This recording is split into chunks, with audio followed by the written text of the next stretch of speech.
It's a Damas Thomas test speed. Med block là. Vous lui mettez une monter comment faire speed. OK.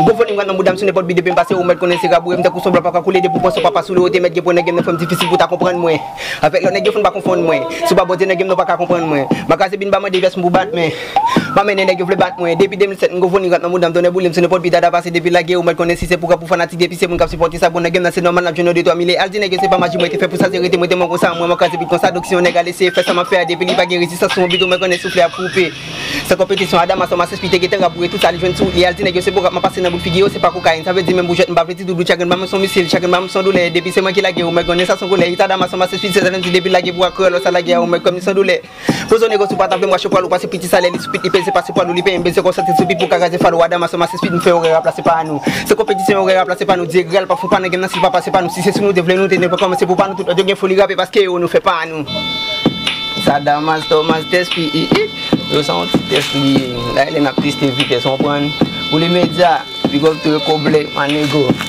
Bre. Oh shit! Hey!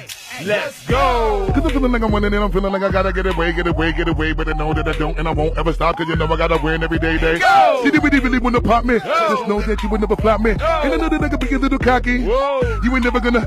Every time I come a nigga gotta sit it, then I gotta go and then I gotta get it, then I gotta blow and then I gotta show that every little thing a nigga did be doing cause it doesn't matter cause I'm gonna run everything and everything about a boom about a bang. Do a lot of things, give it to a couple niggas that I always with it, then I gotta get it again. And I be doing it to death and no one move a little fella nigga better call a rapper. Everybody know my style, a nigga know that I'm the best when it come to doing this and I be banging on my chest. Banging in the east, banging in the west. Can I give you more? Never give you less. Hear it in the street and you can read it in the press. Do you really wanna know what's next? Let's go. See the way we on it and we all up in the race and you know we gotta go to try to keep up with the pace and we struggling to hustle and to sit it and to get it and you know we gotta do it to get to another place. Gotta taste it and I gotta grab it. I gotta cut all through this traffic to be at the top of the throne but I know I gotta have it.